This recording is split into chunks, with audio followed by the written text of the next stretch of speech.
And we begin tonight with triple-digit heat. Governor Kate Brown declaring a state of emergency in more than 24 counties across Oregon. Let's check in first with Chief Meteorologist Matt Zaffino with the latest timeline on the heat and how long it's going to stick around. Matt? Yeah, it's another hot night out there, too. Downtown Portland, well, it's 81 degrees out of the airport. Downtown, though, we've dropped to 79. So, yay, we're below 80 right now. But we had record high temperatures around the region. We're running about the same in Portland compared to this time last night. In fact, we were at 81 at 11 o'clock last night. Warmer in Hillsborough, cooler in Scappoose and Kelso. So again, it just depends on exactly where you are. But most places about the same, give or take, as to the same time last night. So let's check out the records that we had today. Portland ended up at 102, Vancouver 101, Hood River 104, Troutdale and the Dalles tying the records. Look at the Dalles at 111. We won't be visiting, or that kind of heat won't be visiting the western valleys in the next several days, but it is going to stay warm. Now, overnight tonight, we will drop through the 70s, get into the 60s. In fact, maybe even a little bit cooler tomorrow morning compared to this morning. The air mass has dried out a little bit. That helps the cooling effort. But tomorrow's still going to be a hot day. 90 degrees by noon. We should top out at about 99 tomorrow. So a couple degrees cooler than what we had today, but still super hot, right? Air quality also becoming an issue, although not right now. Our air quality is pretty good, but that's something we're keeping an eye on. We have an air quality warning here in the valleys, along with the excessive heat warning here. I mentioned the dense fog because we have a marine dense fog advisory along the coast. Here's a sight for sore eyes. Check the scene. Well, I'll get it to you. I'll show you a little bit later on. The scene out at Newport is pretty interesting, guys. Back to you. We're sticking around for you. You'll feel a little bit cooler. Thank you, Matt. With temperatures this high, 102 degrees, there are big concerns for those working in the heat. And that's especially true after last year's heat wave led to heat-related illness and deaths. So this summer, new state work safety standards are aiming to elevate protections for those very workers. Alma McCarty's been looking into those new requirements. Alma, give us a sense here of what's changed. Well, Laurel, David, the rules vary depending on the heat index, but it almost goes without saying we are at the highest level. Those I spoke with today say right now it's important for workers to know their rights and employers to know how to best keep everyone safe. With the sun beating down and temperatures rising above 100 degrees, intense manual work becomes even more difficult. That's especially true for farm workers. Here's Ira Coyo Martinez, Policy and Advocacy Director for PCUN, Oregon's farm worker union. You're constantly moving, doing repetitive motions, having to bend down, and there aren't many shaded structures when it comes to the fields. Just last year, Sebastian Francisco Perez, a migrant farm worker providing for his family back in Guatemala, died while installing irrigation pipes during the heat wave. Sebastian was working by himself during this heat wave and wasn't found until late after the fact that he was missing and not showing up. That's very concerning that anyone would work outside in excessive heat in 90 plus degrees, 100 plus degree weather.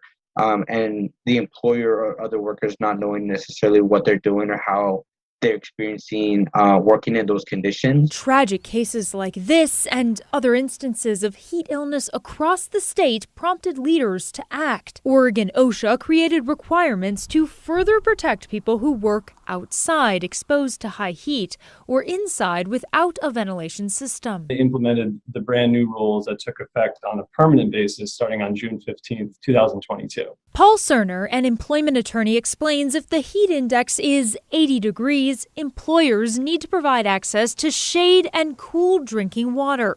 When it hits 90 and above, additional requirements kick in. Those include more breaks, more frequent communication, and monitoring everyone more closely for heat exhaustion and heat stroke. That might be a buddy system for employers where they only have maybe teams working together on a site where it's really remote, or where the supervisor's going around doing round checking in on the employees. One of the biggest areas of concern and that this rule actually addresses is working by yourself in those conditions, because then no one can see if someone passes out or they are just excessively sweating and not necessarily taking the breaks that they should be. OSHA inspectors will be checking on employers all summer to see their plans for protecting workers. Employees who feel rules aren't being followed can also submit complaints directly to the state without fear of retaliation.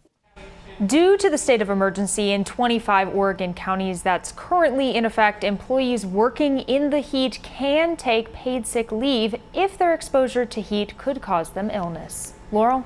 Could be life-saving measures right now. Thank you, Alma. And this heat can be dangerous for many people, especially those living on the street. We caught up with a few people to see how they're keeping cool. Some made sure to fill up their water bottles from the fountains all across Portland, while those like Larry Hall with Clean Start are riding bikes around Old Town handing out water. You know, seeing people laying on the sidewalk, not knowing if they're breathing or not. So I take the initiative to get off my bike and walk up to them and ask them if they need water. Today, Multnomah County also opened 5 cooling centers, and more will be added so no one is turned away. It's also important to note TriMet won't be turning anyone away who can't afford to pay if they're trying to get to a cooling center. Just let the driver know. If you need help getting to a cooling center, call 211. And speaking of cooling spaces, a pet-friendly center just opened at the Salvation Army in Hillsboro. It's on Southeast 21st Avenue across from the Hillsboro Town Center. People were happy to find a place where dogs and cats and more were welcomed along with their owners.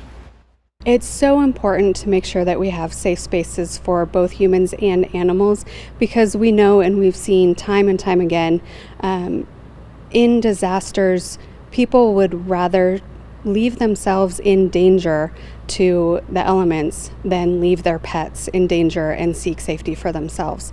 Yeah, really good point there. Owners are asked to bring leashes and crates if possible. The county can also provide those crates. The center says animals will need to remain inside. That pet-friendly space is open during the day for at least the rest of the week. And just a reminder, during this heat wave, if you or someone you know doesn't have access to AC and needs help staying cool, we have a growing list of cooling centers and tips on KGW.com.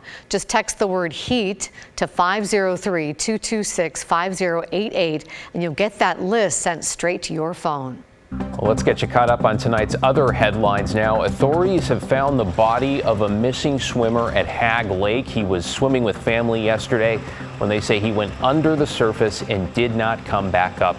There's no indication of foul play, and the swimmer has not yet been publicly identified.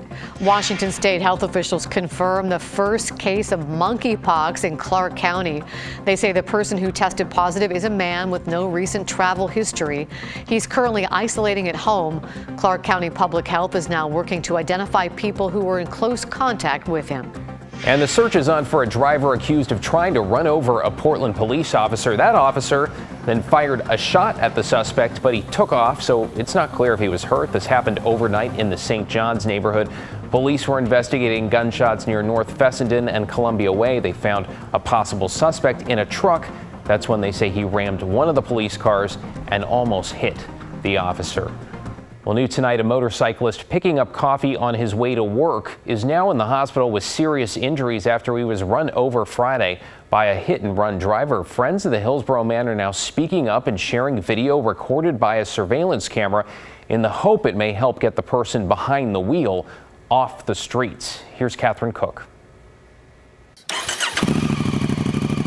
Alan Heinz loves riding his motorcycle.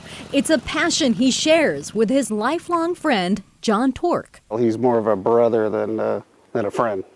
If you're in trouble, you call him, he'll come. Now, Alan is doing the same for John after a hit-and-run crash put him in the hospital.